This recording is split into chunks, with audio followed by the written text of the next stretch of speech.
धीरे हटता हुआ और ये विभिन्न परियोजनाएं जो कि हमारे जनपद मुजफ्फरनगर शुक्देव धाम के लिए मील का पत्थर साबित होंगे, उसके विकास के लिए, उसके उन्नति के लिए बहुत बहुत बधाइयां, शुभकामनाएं। पर जोरदार तालियों के साथ स्वागत और आभार व्यक्त करते हैं। गौरवशाली विरासत की धरती उत्तर प्रदेश, पवित्र तीर्थ स्थानों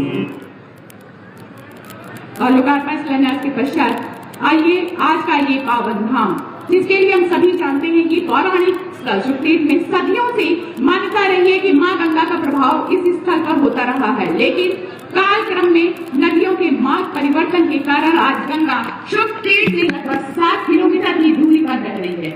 मां गंगा की पावन धारा को इस देव स्थल में आधुनिक भागीरथ बनकर प्रस्तुत करने जा रही है परम आदरणीय श्रद्धेय यशस्वी माननीय मुख्यमंत्री जी। तो आइए सफर देखते हैं शुक्देव धाम से मां गंगा के उस पावन धाम का। एक बार जोरदार तालियां इस लघु फिल्म के लिए। गौरवशाली विरासत की धरती उत्तर प्रदेश पवित्र तीर्थ स्थानों और संस्कृतियों का संगम है। आध्यात्मिक सौंदर्य को समेटे यह पवित्र भूमि सदियों से आस्था का केंद्र है। इन गौरवशाली धरोहरों के कायाकल्प के लिए अभियान चलाकर डबल इंजन की सरकार ने जन आस्था का सम्मान किया है। जब हम कल्चरल इंफ्रास्ट्रक्चर की बात करते हैं तो उसका मतलब सिर्फ आस्था की जगहों से जुड़ा इंफ्रास्ट्रक्चर ही नहीं है।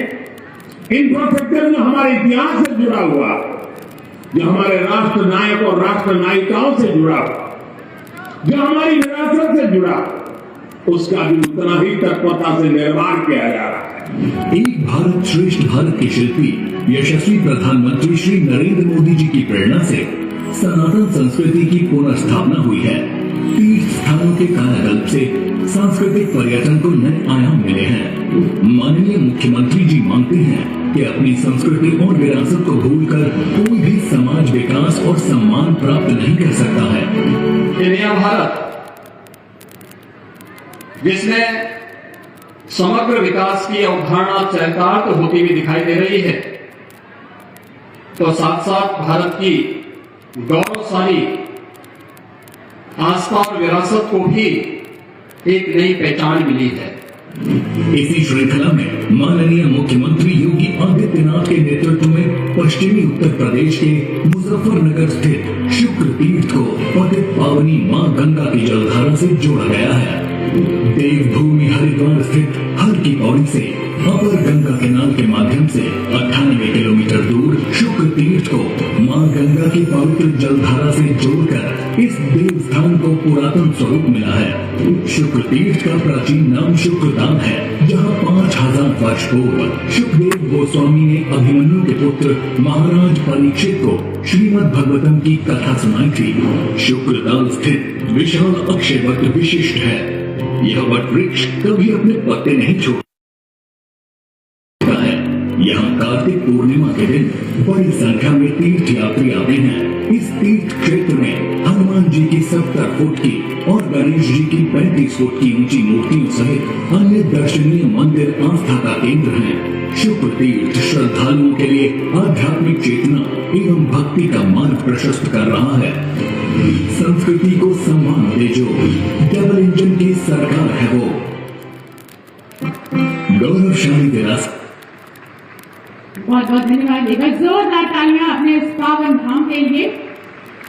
और जैसा कि आप सभी जानते हैं, विभिन्न क्षेत्रों के साथ साथ आध्यात्मिक क्षेत्र में अपनी सोच से जन जन के हृदय में भक्ति का समावेश करने वाले एवं अपने अविस्मरणीय कार्यों के माध्यम से भारत के मानचित्र में उत्तर प्रदेश के इस गौरव को बढ़ाने वाले परम आदरणीय श्रद्धेय यशस्वी परम आदरणीय मुख्यमंत्री जी को कोटि कोटि नमन करते हुए, सादर आमंत्रित करते हुए, साथ सम्मान अनुरोध करते हुए अपने प्रेरणादायक संबोधन से सभी को अन्वित करने की कृपा करें। जोरदार तालियों के साथ स्वागत। जोरदार तालियां।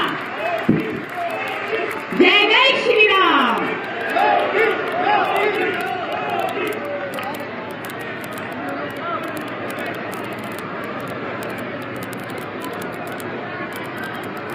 वासुदेव सुतं देवं कंसचारूणमर्दनं देवकी परमानंदम कृष्णं वंदे जगद्गुरुं। आप सब मेरे साथ बोलेंगे, बोले सत्य सनातन धर्म की, सत्य सनातन धर्म की, भारत माता की, भारत माता की, गौ माता की, गौ माता की, गंगा माता की, गंगा माता की, भागवत भगवान की, भागवत भगवान की, पूज्य संतों की, पूज्य संतों की, हर हर महादेव।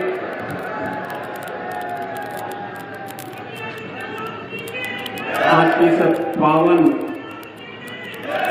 भागवत भूमि को प्रणाम करते हुए पूज्य संतों का सादर अभिवादन करते हुए मंच पर उपस्थित पूज्य स्वामी ओमानंद जी महाराज, पूज्य स्वामी दंडी स्वामी महादेव आश्रम, स्वामी गोवर्धन दास जी महाराज, स्वामी विष्णु रामानुज जी महाराज, योगी अर्जुन नाथ जी, मंच पर विराजमान सभी पूज्य संतजन, भारत सरकार के माननीय मंत्री श्री संजीव बालियान जी, उत्तर प्रदेश सरकार में मेरे सहयोगी मंत्री जल शक्ति मंत्री श्री स्वतंत्र देव सिंह जी, उत्तर प्रदेश सरकार में ही मेरे सहयोगी मंत्री श्री कपिल देव अग्रवाल जी, आज के इस कार्यक्रम में उपस्थित जिला पंचायत अध्यक्ष डॉक्टर वीरपाल निर्वाल जी, विधान परिषद सदस्य श्रीमती वंदना वर्मा जी, जिला अध्यक्ष भारतीय जनता पार्टी श्री विजय शुक्ला जी, नगर पालिका परिषद की अध्यक्ष श्रीमती मीनाक्षी स्वरूप जी, पूर्व विधायक श्री विक्रम सैनी जी, उमेश मलिक जी, प्रमोद कुटवाल जी, प्रशांत चौधरी जी, आज के इस कार्यक्रम में उपस्थित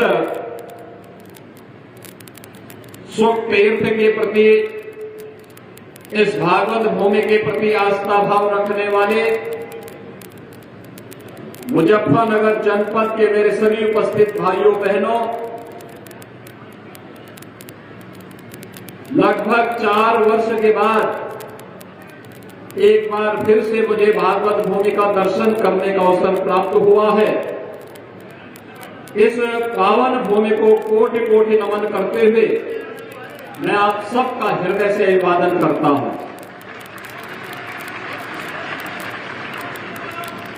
भाइयों बहनों, आज मेरा सौभाग्य है कि मेरे सामने यहाँ के पूज्य संतों ने जो प्रस्ताव रखा था, हमारे माननीय जनप्रतिनिधियों ने जो प्रस्ताव रखा था,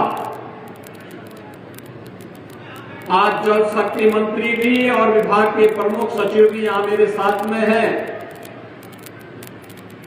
कि मां गंगा की पवित्र धारा सुख तीर्थ से होकर के बहनी चाहिए। वह सपना भी आपका साकार हो रहा है। मैं आप सबको मां गंगा को प्रणाम करता हूं और आपको इसके लिए बधाई देता हूं। मां गंगा तो देव नदी है, साक्षात भगवान विष्णु के चरणों से निकल करके भगवान शिव ने जिन्हें अपनी जटाओं में धारण किया और महाराज भागीरथ की तपस्या के कारण इस लोक में आकर के हजारों वर्षों से कोटि कोटि मानवों के उद्धार का कारक बन रही है। हम सबके जीवन को सुख और समृद्धि में करने का कार्य जो पावन देवतुल्य नदी कर रही है, वह मां गंगा की धारा सुख तीर्थ से होकर के बहेगी। यह हम सबके लिए अद्भुत क्षण है। भाइयों बहनों, आज जब एक और सुखतीर्थ से मां गंगा की धारा फिर से आई है, ये क्षेत्र तो भागवत भूमि है।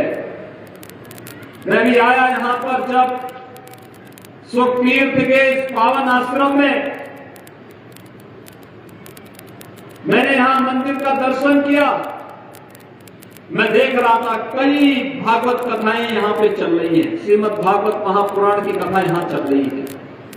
याद करिए, इस धरती पर कोई ऐसा क्षेत्र नहीं है जहां आज के दिन पर श्रीमद् भागवत महापुराण की कथा न हो रही हो। और यहां तक कि दुनिया के अंदर जहां कहीं भी भारतवंशी रहता है, वह अपनी श्रद्धा के साथ यहां के कथा व्यास को बुला करके श्रीमद् भागवत महापुराण की कथा का श्रवण करके अपने जन्म और जीवन दोनों को धन्य करता है। यह सौभाग्य इस धरती को है कि महाराज सुखदेव के श्रीमुख से सबसे पहले इस कथा को सुनने का किसी को अवसर प्राप्त हुआ था। तो महाराज परीक्षित ने अपने मोक्ष के लिए इसी धरती पर श्रीमद् भागवत महापुराण की कथा को सुना था। और तब से एक अमर कथा इस संपूर्ण धरा के कोटि कोटि मानवों के उद्धार का कार्य बनती है, उनके जन्म और जीवन दोनों को धन्य करने का कार्य कर रही है। ऐसे सुखतीर्थ की भूमि जनपद मुजफ्फरनगर में वृक्षारोपण महाअभियान के साथ हमें जुड़ने का अवसर प्राप्त हुआ है। मैं जब आया यहां पे मुझे एक वृक्ष भी लगाने का अवसर प्राप्त हुआ और गौ माता को गुड़ खिलाने का भी अवसर प्राप्त हुआ। भाइयों बहनों, आपने देखा होगा यहां पे जो अक्षय वट है, 5000 वर्ष पुराना अक्षय वट है और मान्यता है वह सदैव सदाबहार रहता है। न जाने कितनी पीढ़ी दर पीढ़ी चली गई, उत्थान और पतन को वृक्ष ने देखा है, अक्षय वट ने देखा है और लगातार अक्षय वट हम सबको आशीर्वाद देकर के इस विरासत के बारे में सम्मान का भाव हम सबके मन में पैदा करती है, समृद्धि की एक नया उत्साह हम सबके मन में पैदा करती है। याद करिए कितनी समृद्ध विरासत हमारी है,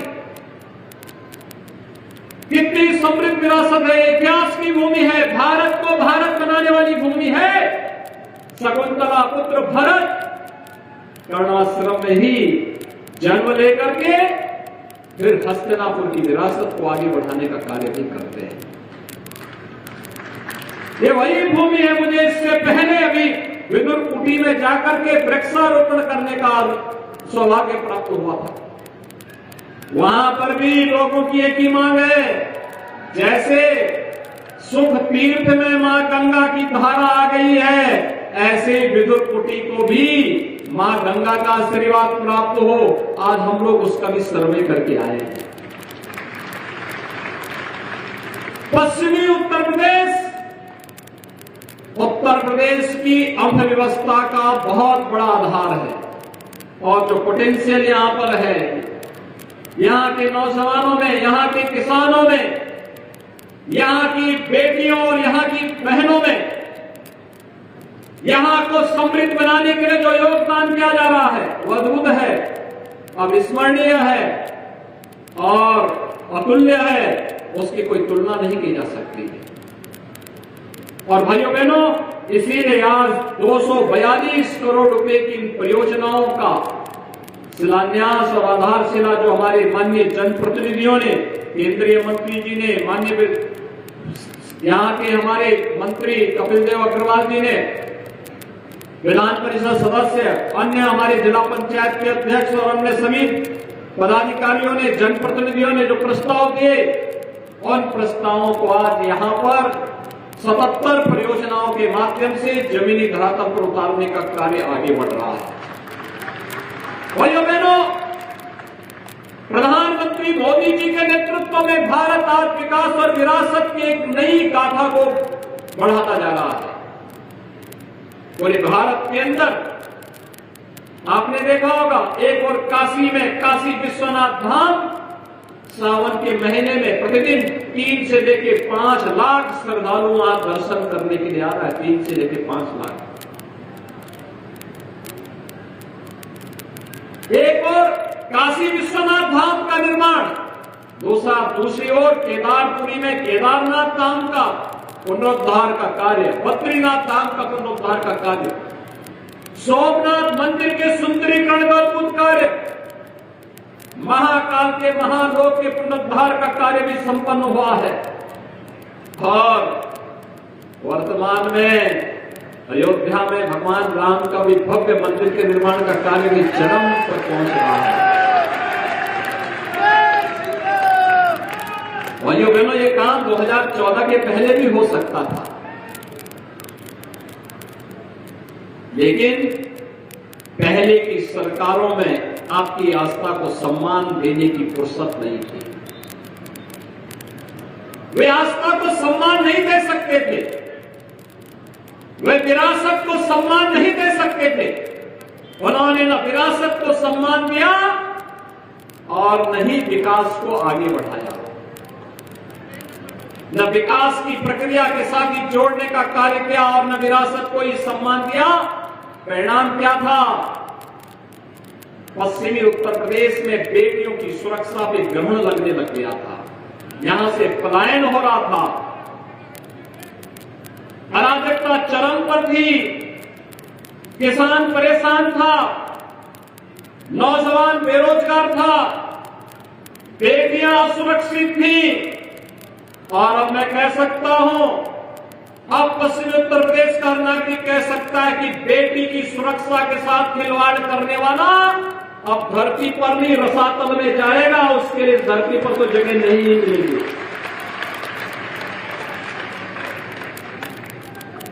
अब कोई यहां पलायन नहीं करा सकता है।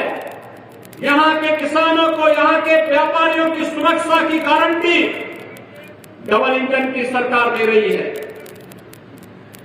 पलायन कराने वाले स्वयं पलायन कर गए। अब व्यापारी को, यहां के नागरिकों को कोई पलायन नहीं करा सकता। और यही तो डबल इंजन की सरकार है जो विकास भी कर रही है, विरासत का सम्मान भी कर रही है और गरीब कल्याणकारी योजनाओं के माध्यम से तेजी के साथ बिना भेदभाव के शासन की योजनाओं का लाभ हर तबके को उपलब्ध कराने का कार्य भी कर रही है, हर तबके के। और इसीलिए हमारी सरकार ने विरासत के सम्मान को आगे बढ़ाने के लिए निर्णय लिया है कि सुख तीर्थ विकास परिषद का गठन भी हम लोग करेंगे। फाइनल स्टेज पे बहुत जल्दी हम इस कार्यक्रम को आगे बढ़ाने वाले हैं। मैं यहां के अन्नदाता किसानों का अभिनंदन करूंगा। भाइयों बहनों, मैं अभिनंदन करूंगा। एक तरफ सुख तीर्थ विकास परिषद बनेगा, यहां के विकास को आधार बनाएगा, कनेक्टिविटी को बेहतर बनाएगा, नौजवानों को रोजगार की संभावनाओं को विकसित करेगा, हमारे पूज्य संतों की आस्था को सम्मान देगा।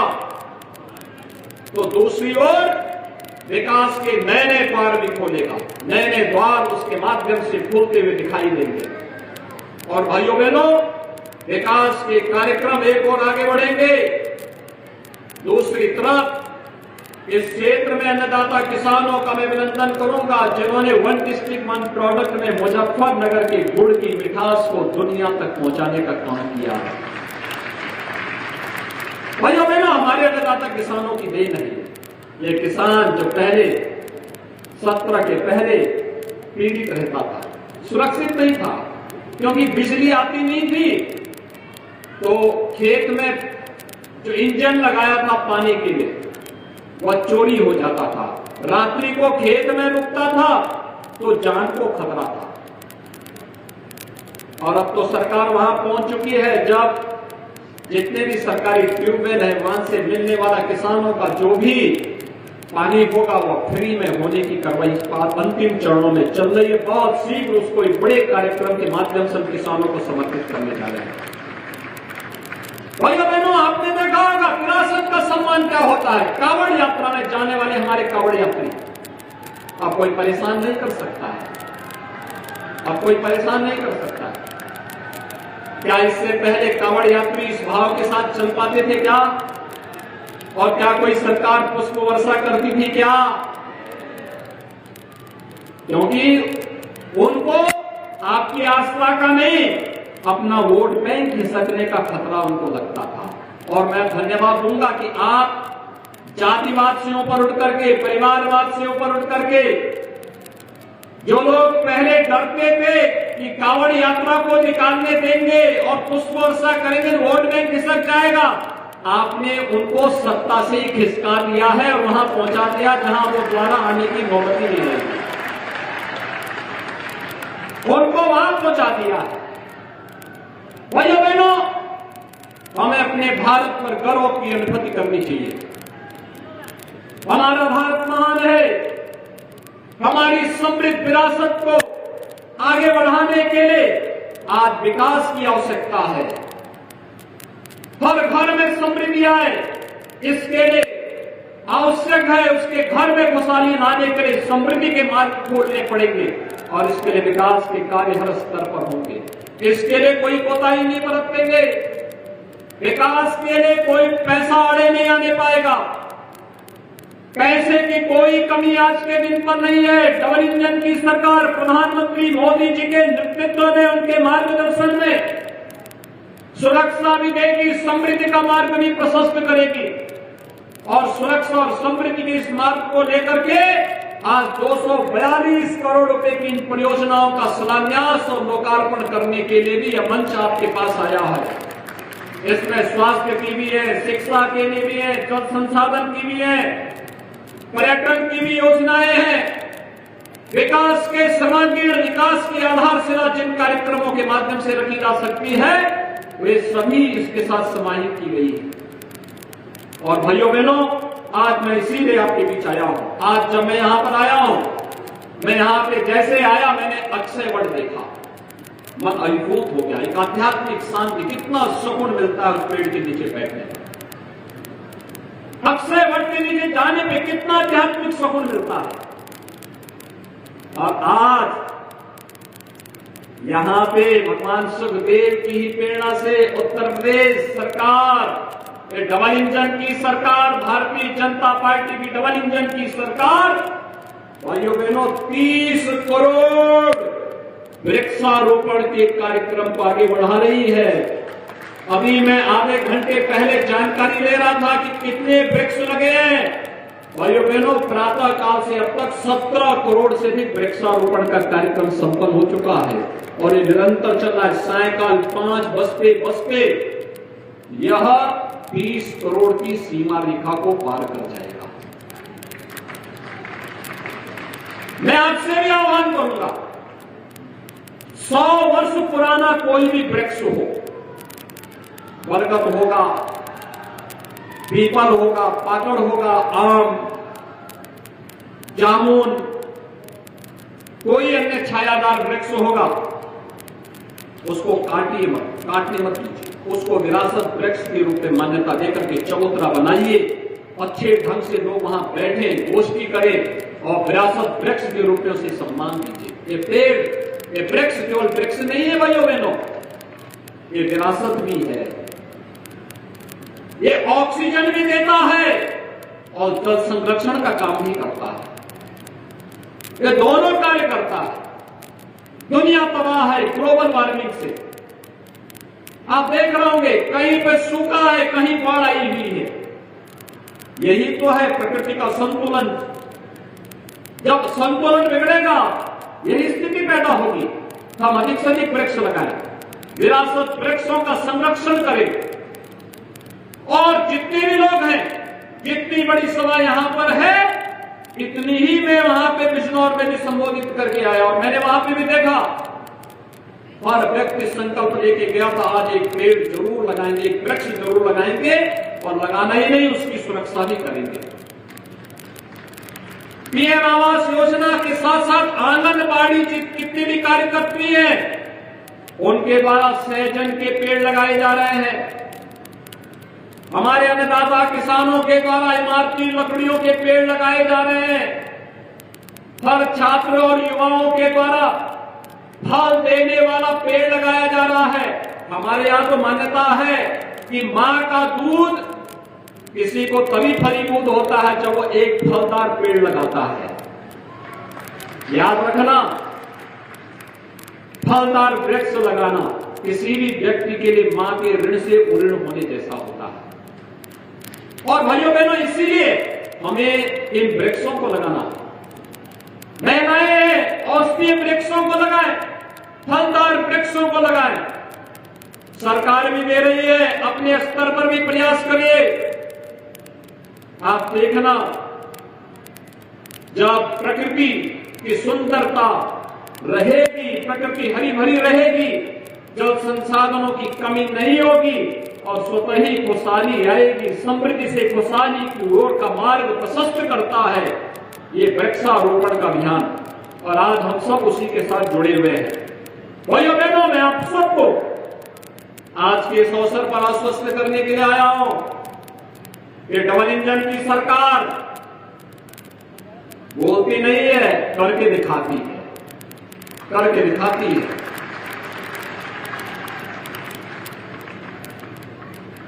मैं धन्यवाद देता हूं मुजफ्फरनगर वासियों को कि उन्होंने ट्रिपल इंजन के रूप में पालिका में हमारे भारतीय जनता पार्टी के अध्यक्ष को चुनाव जिता करके भेजा। मैं उन सबका आभारी हूं जो लोग लगातार डबल इंजन सरकार को अपना आशीर्वाद दे रहे हैं।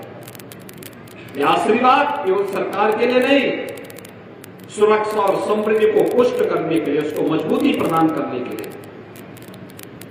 उन भ्रष्टाचारियों के लिए एक संदेश है, उन माफिया और अपराधियों के लिए एक संदेश है जो गरीबों के हक में डकैती डालते थे, व्यापारियों की जबरन वसूली करने का कार्य करते थे और बहन बेटियों की सुरक्षा में सेल लगाने का कार्य करते थे। उन लोगों के लिए डबल इंजन की सरकार एक महाकाल है, महाकाल, और उनको चेतावनी देने का एक संकेत भी है कि हम लोग सबकी सुरक्षा और समृद्धि की बात करते हैं। योजनाओं का लाभ सबको मिल रहा है, और योजनाओं का लाभ जब सबको मिल रहा है तो फिर जब सरकार के स्तर पर भेदभाव नहीं, तो फिर सरकार भी उम्मीद करती है कि सबका आशीर्वाद डबल इंजन सरकार को मिले और हम समृद्धि का मार्ग हर घर तक, हर द्वार तक पहुंचाने का कार्य कर सकें। आज के इस अवसर पर मैं आप सबसे अपील करूंगा, वृक्षारोपण महाअभियान के साथ आप में से अगर कोई जुड़ नहीं पाया है तो जरूर एक वृक्ष जरूर लगाइएगा। मुझे आज बरगद का पेड़ लगाने का भी अवसर प्राप्त हुआ है और पीपल का वृक्ष भी लगाने का अवसर प्राप्त हुआ है। ये लगातार चल रहा है। हर सरकार का मंत्री अलग अलग जनपदों में जाकर इस कार्यक्रम के साथ जुड़ रहा है। भाइयों बहनों, आज के इस अवसर पर मैं एक बार फिर से मां गंगा की पवित्र धारा सुख तीर्थ को स्पर्श करते हुए आज आगे बढ़ी है। मैं इस अवसर पर मुजफ्फरनगर वासियों का, सुख तीर्थ में निवास करने वाले सभी श्रद्धालुओं का, पूज्य संतों का एक बार फिर से हृदय से अभिनंदन करता हूं, बधाई देता हूं और विश्वास व्यक्त करता हूं कि हम सब मिलकर के उत्तर प्रदेश को देश के अग्रणी अर्थव्यवस्था के रूप में स्थापित करके, उत्तर प्रदेश को देश के हृदय स्थल के रूप में आगे बढ़ा करके भारत में प्रधानमंत्री मोदी जी के नेतृत्व में भारत को दुनिया की सबसे बड़ी महाशक्ति के रूप में स्थापित करने में अपना योगदान देंगे।